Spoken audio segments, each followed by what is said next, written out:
नमस्कार दोस्तों, स्वागत है। आज की कहानी आपको बहुत कुछ सिखाने वाली है, इसलिए कृपया इस कहानी के अंत तक हमारे साथ बने रहिए। मनुष्य अपने भाग्य से ज्यादा और समय से पहले कुछ भी प्राप्त नहीं कर सकता।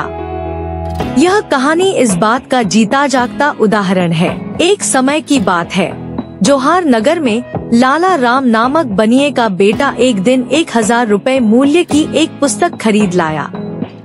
उस पुस्तक में लिखा था, मनुष्य अपने भाग्य का लिखा तो बड़ी ही आसानी से पा लेता है, लेकिन जो भाग्य में नहीं लिखा होता उसे पाने के लिए चाहे जितना भी परिश्रम किया जाए वह नहीं मिल पाता। यह सुनकर उसके पिता बहुत नाराज हुए और अपने बेटे को निखट्टू और विवेकहीन कहकर घर से निकाल दिया। दुखी होकर वह लड़का किसी दूसरे शहर में चला गया और हर किसी से यही कहता, मनुष्य अपने प्राप्तव्य को अनायास ही प्राप्त कर लेता है। एक दिन राजा की बेटी सोमवती किसी उत्सव को देखने उस नगर में आई और उसकी नजर एक सुंदर राजकुमार पर पड़ी।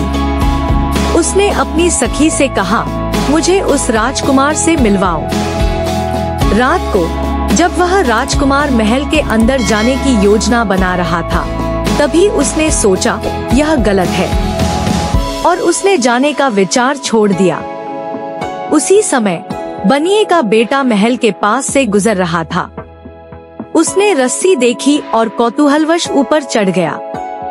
राजकुमारी ने उसे राजकुमार समझकर उसे अपने पास बुलाया, लेकिन जब उसने वही वाक्य दोहराया, मनुष्य अपने प्राप्तव्य को अनायास ही प्राप्त कर लेता है, तो राजकुमारी समझ गई कि यह राजकुमार नहीं है और उसे बाहर निकाल दिया।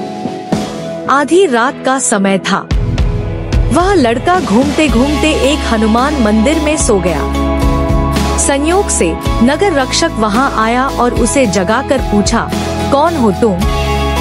यहाँ क्यों सो रहे हो? लड़के ने वही वाक्य दोहराया। फिर वह लड़का गलियों में भटकते हुए एक बारात में शामिल हो गया।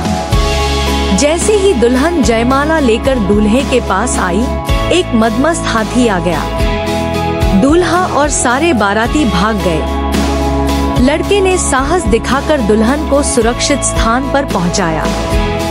सुबह होते ही राजा ने उसकी बहादुरी देखकर उसे दुल्हन के साथ विवाह के लिए चुन लिया। इस तरह भाग्य और बुद्धि दोनों के मेल से लड़के ने वह सब कुछ पा लिया जिसे वह मांग कर भी नहीं पा सकता था।